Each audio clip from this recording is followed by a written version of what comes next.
Aujourd'hui, on va parler de la gauche et de pognon et on va commencer avec cette journaliste syrienne. Donc elle vient de Syrie. Elle s'appelle Nama Al-Alwani et elle s'est réfugiée en France. Et elle se plaint: je n'arrive pas à m'intégrer dans ce pays juste à cause de mon voile. Alors donc la nana, elle a fui la Syrie et elle veut qu'on mette le voile en France. Est-ce que vous voyez la logique derrière ça? Parce que si elle veut le voile, mais elle peut retourner en Syrie. En Syrie, ils sont très contents qu'il y ait le voile. Je comprends pas. Maguelia qui nous dit, bah enlève-le. Oui, parce que les Français ont bien compris que ce n'est pas un simple morceau de tissu. Elle est journaliste. La majorité des journaux en France penchent à gauche. Si elle n'arrive pas à trouver de travail comme journaliste dans un paysage médiatique de gauche, c'est que celui-ci est islamophobe. Je n'ose pas y croire. Ici. Alors là, c'est une gauchiste qui a fait 1 million de vues. Donc à Skip, la population blanche ne représente que 7% de la population mondiale. Moi, ça me donne des idées, mais on va faire sauter mon compte. Donc en gros, ce qu'il explique en sous-entendu, c'est que les blancs, ils sont pas nombreux. Et qu'on pourrait éventuellement les exterminer. C'est ce qu'il sous-entend, hein.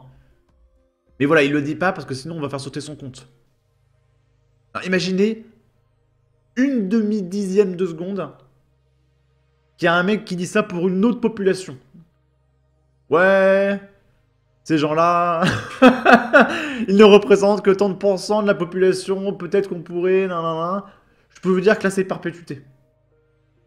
Là, il n'y a aucune transigence, il y a directement Macron qui vient chez toi pour t'arrêter. Hein, d'accord? Ensuite, vous le savez, il y a une série Harry Potter en préparation. Donc la série, elle a été vendue comme étant une série Harry Potter avec des acteurs noirs. Donc Hermione, elle va être noire, Harry Potter, il va être noir, etc. Et même d'ailleurs un mème qui a été fait. Et on apprend que Rogue, du coup, va être noir. Donc voilà, la série ne se vend absolument que sur ça, hein, et sur absolument rien d'autre. L'acteur Papa Essiedu s'est vu offrir le rôle de Severus Rogue dans la prochaine série Harry Potter. Voilà, et la série ne se vend que sur ça, hein. Donc ça va être absolument fantastique. Là, donc vous le savez, il y a eu une motion de censure qui a été votée à l'encontre du gouvernement de Michel Barnier. Et il y a C'est ce soir qui a invité plein de personnalités politiques pour en débattre.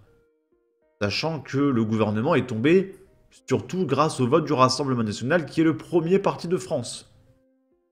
Et C'est ce soir a invité un député Lyotte, un député LFI, un député LR, un député Renaissance et une députée écolo. Et il n'y a aucun député RN. Et ils vont parler de la motion de censure qu'a voté le RN. Mais bien sûr, il faut le vouloir. C'est ce soir, fait une émission sur la censure avec tous les partis, sauf le RN. C'est ce soir, c'est Karim Rissouli, c'est le service public. Le premier parti de France, le Rassemblement national, n'est pas invité. C'est donc ça le pluralisme, @Arcom.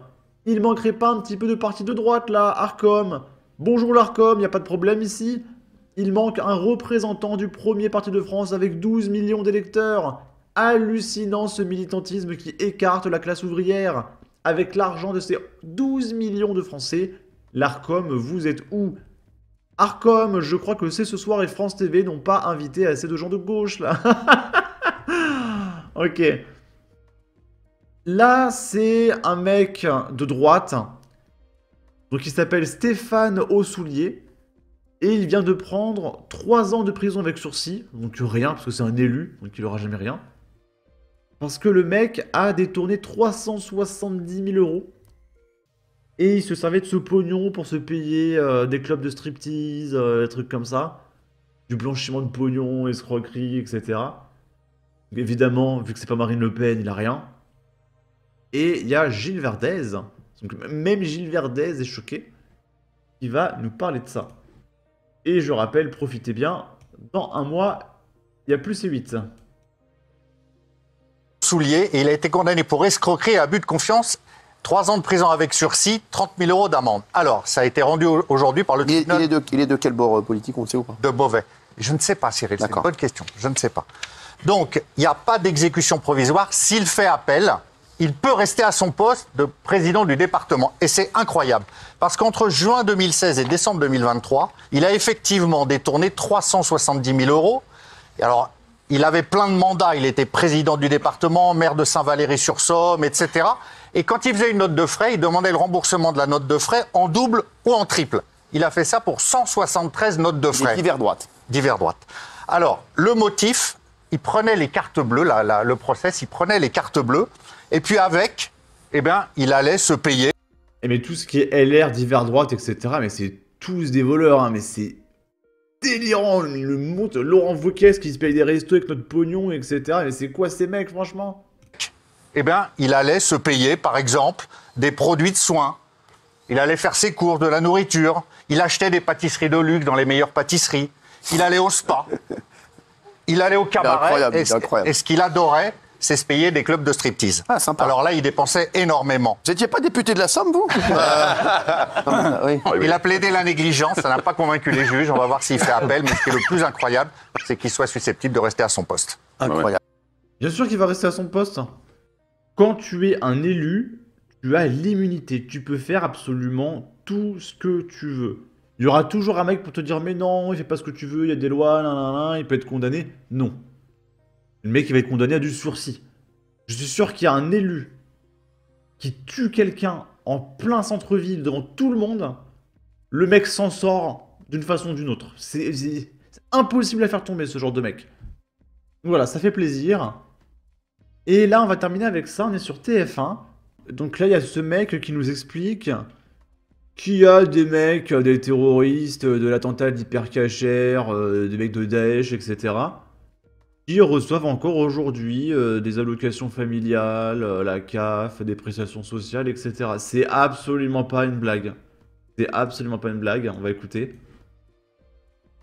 On va prendre quelques exemples concrets et qui sont, vous allez voir, forcément déroutants. D'après nos informations, Salim Ben Galem, qui est l'un des bourreaux de Daesh, qui est aussi l'un des cerveaux présumés des attentats de l'Hypercacher et de Charlie Hebdo, eh bien, il a touché des mois entiers après son départ en Syrie des allocations familiales pour 12 485 € par an.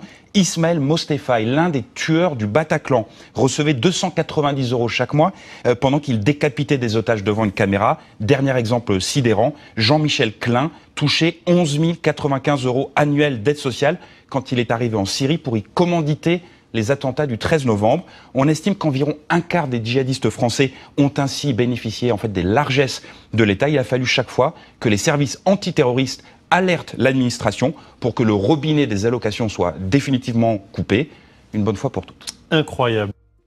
Du coup, là, j'ai une question. À votre avis, est-ce que, genre, je sais pas, en Russie, est-ce que en Russie, on donne des prestations sociales à des mecs de Daesh? Avec l'argent des Français, enfin avec l'argent des Russes, du coup. Je crois pas. Je suis pas sûr. Peut-être que je me trompe, mais il me semble pas que ce soit le cas. Alors, peut-être qu'en français, on est des serpillères, j'en sais rien. Mais voilà, en tout cas, c'est génial. C'est génial. Je veux payer plus d'impôts pour donner plus de prestations sociales à des mecs de Daesh, d'accord? Bon, sur ce, n'hésitez pas à donner votre avis, votre opinion, à partager, liker, commenter. Ça aidera au référencement de la vidéo sur YouTube. Abonnez-vous, suivez-moi sur Twitter, prenez soin de vous. Salut!